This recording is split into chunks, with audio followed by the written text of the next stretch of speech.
Holy hell. Look who's with me tonight. It's Adam Williamson. What's up, dude? How are you, man? I'm great. How about yourself? It can't be beat. Good. One of the two core members here of the Williamson Brothers, Birmingham rock and roll outfit, who've been at it since diapers. Yeah, it's been a long time. Has it? Yeah. You remember the first time you grabbed a guitar? Yeah, I was probably 4 or 5. Something like that. My granddad always had guitars around him. Yeah. That's the way to do it, man. Absolutely. Just have one laying around. Yeah. Did he play? He played a little bit. Just strum around with country beer drinking songs and stuff. Yep. Along with Justin Colburn and Mike Galt, you all have a new album. Probably day of this release, I think, is how it's timing. We'll talk about this album. It's coming out maybe tomorrow in terms of how this is going to release. Awesome.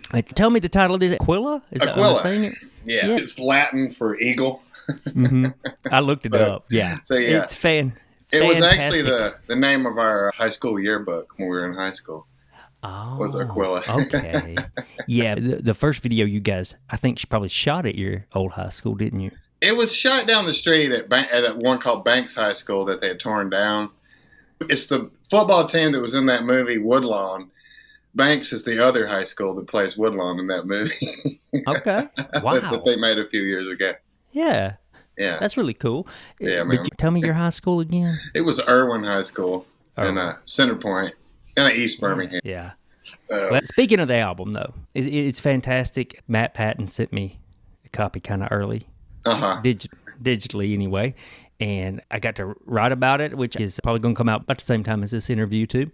Great. I thought it was good. I thought that it was deep and thoughtful and a step beyond even that first album. Did you feel that when you guys wrote? Oh yeah, I definitely did. The first one just kind of came together. It was just like we thought we were just going to go in and do maybe 2 or 3 songs, and we got in the studio. And Matt was like, "No, you're starting a band. You're making a record. We're doing the whole thing." So it kind of shot from there, and so we just started writing. So by the time we got ready to do that one, I just felt like the material had come into its own a lot more.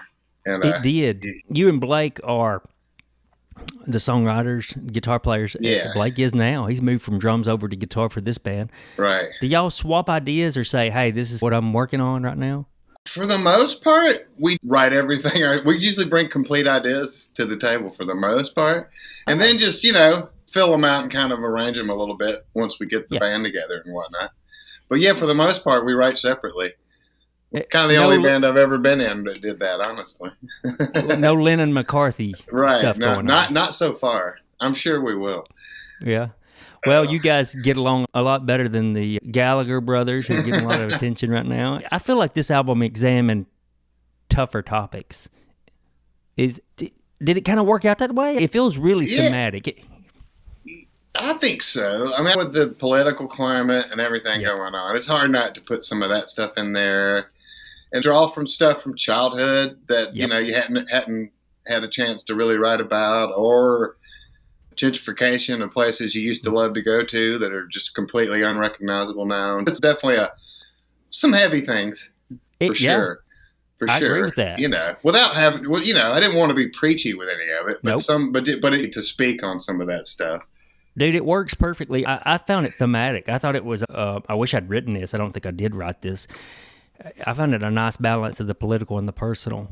Almost like a mirror of what you go through in life versus is the political thing. And, it was bouncing back and forth. It's good stuff, man. Thank you, dude. Everyone else, go order it right now. You can do a pre-order. Even if I put this out on Thursday night, you can do a pre-order. We got them in a couple of weeks ago. They look great. That's exciting. You got a favorite song on the album? I like What About Life, I think is my favorite one on there. Yeah. One of my brother's tunes. Oh, I think I like that one. I think I like that one the best. It's definitely my favorite to play live so far. Okay. Because I don't have to sing, so I can really play the nice, big, open rock and roll chords and just have a real good time playing that one. Yeah. Fun. Yeah, man. So you're there in your practice space. We mentioned that before we hit record. And that's also where the most recent video, some of it was shot. Man, that's a fun video. I laughed my ass off. It was great. It was a very loose idea that came together pretty well. That's funny because it looked tight-knit to me. Yeah. Blake let was me just guess. Mike was behind some of this? Yeah, all the Dungeons and Dragons stuff. Mike was like, we got to do that. And Blake, we work at a curtain shop where we have sewing machines and stuff. So he was making the devil costume one day, and he was like, this is for the next video. And I was like, oh, okay. And he goes, I need you to get some angel wings and a halo. And I was like, well, I'll do that. Yeah. Playing the angel with the angel dust. Oh, yeah. That's only me thing about you 2 days to put it together, but yeah. Oh. Yeah, no, it works. I thought it was really good. Yeah, man. Me and Caleb Johnson were messaging back and forth about it, just laughing. It was good. Yeah. We'll be putting links. I'll put a link to that video and, of course, the album in show notes if you're watching on YouTube or if you're listening a day or two later. They'll still work. Tell me a musician you feel like influenced you, because you picked up your guitar around 4 or 5. Is there anyone you started listening to in CDs or albums that got you? I guess the first one that made me really want to play guitar was stuff like AC/DC and things like that. Just kind of harder rock stuff. That's what my dad used to listen to when we were kids. He was kind of young when I was born too, so he was still rocking. So he was just in his 20s when I was growing up. He was all into Zeppelin and Aerosmith, and so it was like that kind of stuff was the first stuff that really got me really into that. As got a little older and really serious about it, the 90s alternative kind of underground stuff. Of course, Nirvana and all that stuff too. Oh yeah. Huge Oasis fan too. Yes, yeah. Was it you or Blake who was the big? Oh gosh, I'm forgetting their name. I remember the album Grand Prix. Teenage Fan Club. Teenage Fan Club. Yeah, we loved. Yeah, we grew up loving that band. Yeah. I great songwriting. Yeah, melodies, kind of big star chords and stuff. Yeah. Very fun. You got shows coming up? We got a couple, probably about 7 or 8 coming up next month. Like a album release, gonna be at the Nick, then with Drunken Prayer. Am I right? With Drunken Prayer, and then going up to Minneapolis to play with friends Eleganza, doing Green Bay with them. Going to Cincinnati to play with our friends Frontier Folk Nebraska. Oh yeah, and so we got some stuff. Going to Lexington, play with some good friends, and we're just getting back out there, stretching the legs. Yeah, a little bit. Not trying to live in the band, but getting back in it a little bit. Yes, exactly. It's probably that living in the band is that what got y'all away from the Glory Fire stuff? You just like, I mean, it's got you. It's definitely trying. It tough. Has, it's tough. Yeah. It's just more of, you're spinning the same wheels over and over again, this kind of thing. Sometimes it's time to sit at home for a minute. You're telling me I'm a homebody. And write a couple albums and then go play. Yeah. It's more about just doing our own thing, honestly. Okay. That, I got you. Yeah. What do you feel like you learned being on the road as much as y'all were? Do you think? I mean, I guess you just learn that there's not a lot of you don't have control over a lot of what's going on most of the time. Oh. So you just have to be patient, and all you can control it when it's your time to play great, and try not to be an asshole. That's the main thing, and it doesn't always work. Sometimes you don't play great and you're an asshole. Yeah, they go hand in hand, don't they? But yeah. Man, I'm gonna get you to tell this story. I almost told it on the episode with Morgan. I think you were with Ham Bagby and the Dexatines over in Georgia, probably 08. Right. This was back. I don't know if they still do. This is back when they only sold warm beer in a convenience store. You remember this? Oh my God! Yes, I do remember that. Man, definitely. It was a while. We had probably an all-nighter the night before, and so it was me and Matt Patton, Ham Bagby, and Ashley Hill, all in the same car, driving from Birmingham to Athens. And we were like, man, I want a beer so bad. So we stopped to get gas, and we go in, and they've only got hot beer. And shit, you guys sell melted ice? I picked up like a carton of milk and goes, I'll take this ice cream. Yeah, you come up with this stuff quick, man. Yeah, man, we were a sight to see on that trip for sure. It was almost, it was legendary almost. Oh, yeah. Well, you throw Ashley Hill in the mix. Yeah. If you guys watching or listening at home and you've been to Egan's back in the day, you know Ashley. Uh-huh. That story is just a good example of how quick-witted you are, how natural it comes to you, I think. Man. You got a favorite Egan's memory? Oh, wow. That's a tough one, isn't it? They were all fun. They were all fun.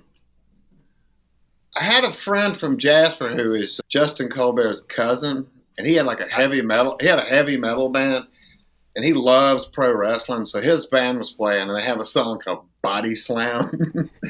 And so nobody was getting into it. And I picked up this garbage can full of like beer, but it just like body slammed it and shit went everywhere. And I don't remember the bouncer's name, but he was like the enormous guy. And he just grabbed me by the shoulder and handed me a broom. And he goes, "Please don't do that again." And I was like, "I won't." Oh, yeah. That was one of my favorites. There's a million Egan's memories there. Yes. Like an absolute million. They were so fun. No other place like that. Mm-mm. Absolutely not. So. That's the one that I miss the most, I think. That's not around anymore. It really is. Yeah, even if you don't live there, like I don't live in Tuscaloosa anymore, you still miss it. Absolutely. And it was like a home away from home, you know? Yeah. For real. They were relatively good to musicians, especially when it just came to, hey, can I play? Exactly. Absolutely.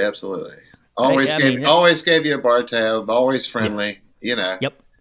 I told on here once, I can remember Ashley, he'll come in as I would be between verses of playing songs and pour Jägermeister. You remember that? Oh, absolutely. I'm sure he hit y'all up. Absolutely. And the show never got better after that. It never got better. Yeah, that was usually toward the end. Yeah. Tell me what, you've been over to Europe playing, and tell me what Europeans make of you and what you make of Europeans. Oh, gosh. It kind of depends on where you are. You know, me and the Spanish, we get along like that. They like to party. They like to stay up late. Yeah. Even if the language barrier is bad, we still have a good time. Yeah. The Swedes, I don't know that they liked me so much. They were a little too cool for me. Standoffish. Yeah, because I told them what to do with themselves most of the time.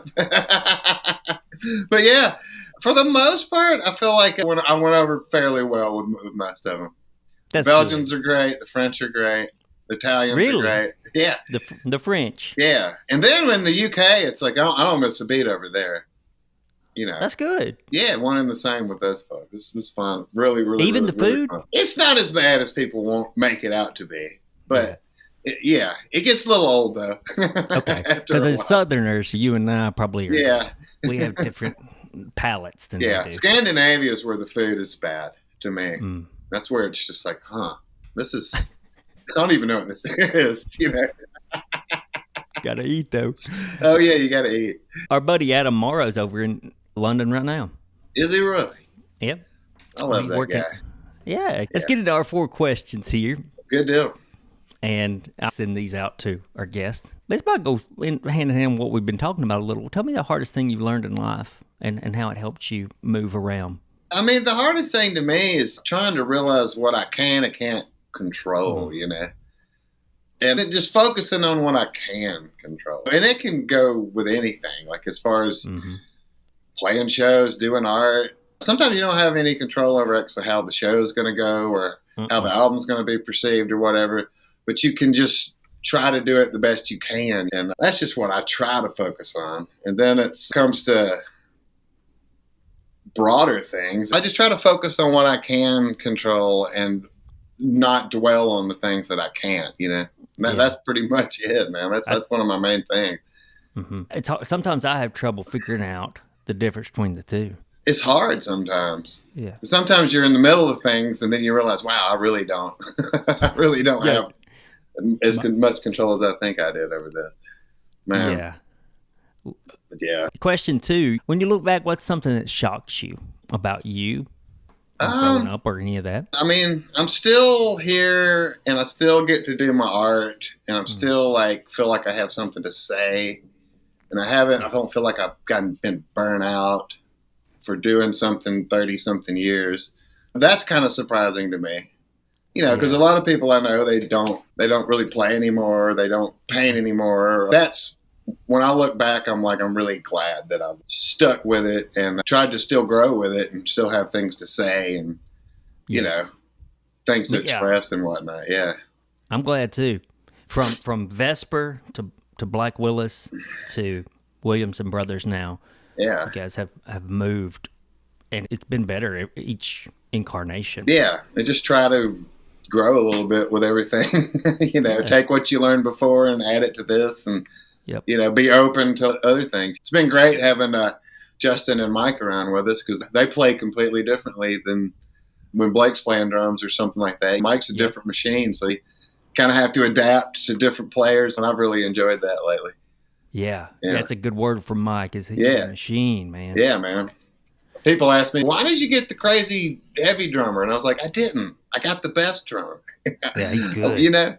That's how I look at it. If you like Keith Moon, you'll like Mike's. Exactly. Man, here's your third question. I don't know you to be an angry guy. How do you handle anger? Because everybody gets angry some. Absolutely. I try to avoid blowing off and going off the cuff, saying things you can't take back. You know what I mean? Try to avoid those kind of things. And it's not always easy. I come from a long line of temper. There's a lot of temper in our family, believe it or not. So yeah, I've tried to learn how not to act from fathers and grandfathers and whatnot. They're great people, but it's like, yeah, you need to calm down kind of thing. So I just try not to fly off the handle if it's all possible. Yeah, I get that. Little mundane things. I might cuss a little bit and then go about my day. Yeah. Is there any one thing that would make you angry? Beyond politics, the current politics. Oh, Lord. We go all day on that, can't we? I know. These Nazis sure are annoying these days. It's like that kind of thing. But yes. When you see somebody being treated wrong, something like that, somebody that can't really defend themselves, something like that, that'll make me that might get me going on somebody. Wow. Yeah. Just in the defense of somebody that needs help kind of thing. Mm-hmm. But yeah, I try to keep an even kill as much as I can. You do a good job, man. Tell me what's done up real good for you lately. Oh man, I can't wait. Well, heck, sitting here talking to you is pretty darn good. But yeah, getting the band going and the last few years it's just been great. Just been pretty passionate about it and having a group that's all into it, wants to make videos, can't wait to make more records. Play shows. So it's been fun. We've been printing our own T-shirts. We've just been having a real good time doing that. And then Blake had a daughter a couple of years ago. So been, uncle for the first Uncle time. That's been amazing. I'm built for it too, Yeah, you are. So I can see it. She calls me Buzzy. Really? Yeah. So where'd that come from? I like to keep a buzz every now and then, that kind of thing. Okay. But yeah. But other than that, trying to deal with the working and everything like that, it's just the world is pretty sad right now. So it's like, to me, it's just like focusing on positive things. That's pretty much what I've been trying to do lately. Man, one of the cool things about being in a band is just getting to hang out with the guys. It is. And then when you play shows, you get to see people, guys and girls and folks and moms and dads that you just hadn't seen in maybe a year, maybe 3. Absolutely. Because, honestly, being almost 50 years old, it's like all my friends have kids or they live, in other countries and all that stuff. That really is my group of friends that I hang out with, the most once a week. Guess it's kind of the same way people have golfing buddies or poker buddies or something, But it really kind of is like that. Yeah, you need to get. There's some of us fellowship guitar to buddy. it, There's definitely a fellowship about it that is pretty great. I agree with that. Yeah. Because at a rehearsal, we probably spend just as much time bullshitting, talking to each other as we do playing. So I remember those days. Yeah. Hey, I'm gonna toss you a bonus question here. All right. I think you can handle it. Give me the top 3 college football coaches who's still doing it. Who are still doing it? Still doing it. You can't say Saban because that's the obvious one. Oh man, let's see. Well, I think Kirby Smart's proven himself. I think that's number 1. We'll see. I think he's number one. There's a few that I feel like have potential. I think Sark has potential to be a pretty great one. That's a pretty good answer, yeah. I think... Has Dabo lost it? You ain't putting him in top 3 anymore, are you? It's hard to say. It's hard to say. It's almost like it's changed so much that the game's passed him by a little bit, you know? But I think he could get it back. Because he does... I was hoping DeBoer would work well at Alabama, but I don't know. His recruiting lately has been pretty impressive to me, you know. So that book's to be written, I think, still. I think so. Ohio State's pretty... Yes. He's got Ryan that Day rocking pretty good, too. So we shall see. Yeah. But, resources matter so much now. Ugh. Oh, it does. They've ruined the game, in my opinion. No, I'm with you. They really have. All they got to do is tighten a few screws and it'll work. I think so. You know. I mean, anyway. Adam Williamson has himself and part of the fantastic group, Williamson Brothers. They're online. When I think Birmingham band, when I think Birmingham sound, I think Vesper, Black Willis, Williamson Brothers now. Well, thank you, man. Those listening and watching, that was the 3 incarnations of Williamson Brothers. And Blake switching to guitar, man, that's a smart move. Singing right. Yeah. He's been playing just as long as I have, so he's good, man. Yep. Their stellar second album's out whenever you watch and hear this episode. Even if I do release this early, you can pre-order it, get it soon. I encourage you to listen to it. I encourage you to go see them live. It's a lot of fun. They know how to have fun. It's a great time. And Adam, it's fun to just talk to you, man. You too, buddy. Absolutely. It's been too long, man. Yeah, I'll end with a Roll Tide. Maybe they'll fix college football for us. I think it will. Okay. All right, man. Good to see you, dude. All right, buddy. Roll Tide, my man. Roll Tide. All right, take care.